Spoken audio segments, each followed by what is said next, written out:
What's going on, guys? My name is Trevor. Today, we'll be starting a series of 5 mostly free things that you can do to improve your health. Today, we'll be focusing on sleep. So, we're talking about sleep, we want to be getting 7 to 9 hours per night. One suggestion I have is you can ground yourself with the earth, no shoes, no socks, onto grass. It reduces free radicals within the body. Another one is limit all blue light / LED exposure for 1 to 2 hours before bed. You want to have all lights off and blackout curtains. Even like the smidge of light can actually induce insulin issues. So if you have like a night light, that can induce insulin issues. One thing that helps me personally is reading. It helps me relax my mind. And preferably you want to do it on a actual book instead of a device, because that can lead to eye strain and decreased eye movement during your sleep, which is like REM, rapid eye movement. Something else you could do is breath work. Helps a lot. It's a huge thing. Journaling also helps me relax my mind, gets me like in review of the day. And then I know a few people that also stretch before bed. Personally, that's not me, but do what really resonates with you and leave the rest. You don't want to be eating 2 to 3 hours before bed, and usually the longer the better. Your body takes a while to digest and eliminate all your food, so definitely consider eating before going to bed. You're going to just be digesting and not really sleeping. You want to be playing with the temperature of your room. Certain temperatures can vary with individuals, but usually colder isn't always better, but you want it to be very cool, and that will get you into deeper sleep. You want to be waking and rising at the same time every day, even the weekends. So those people that are partying and any shenanigans that you do, if you're staying up super late, gamers, I know how it is. You need to just do consistent basis.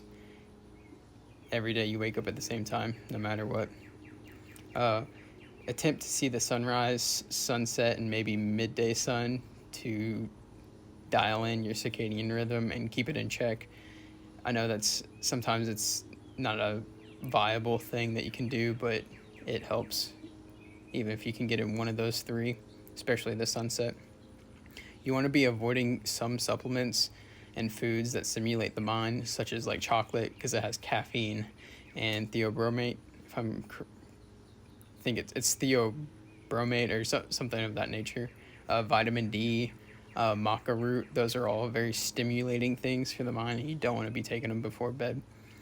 Also, if you want to improve your sleep quality, all caffeine should be ingested before noon, preferably so it doesn't mess with this, like the quality of your sleep, because of the half-life of caffeine. Another tip is have quality sheets. You want to have cotton, and then preferably organic cotton or linen. Those are more energetically and vibrationally better for your body, better than polyester.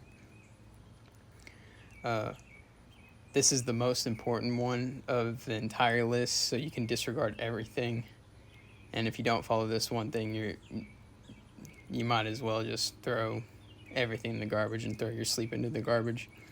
If you sleep with your phone next to your head, you're asking for trouble, you're asking for issues. And the safety guidelines for Apple, they suggest even when you're on a phone call that you should be having it 5 feet away, or not 5 feet, but a very far distance from your head, like that, when you're even talking on the phone, and that's not with speaker.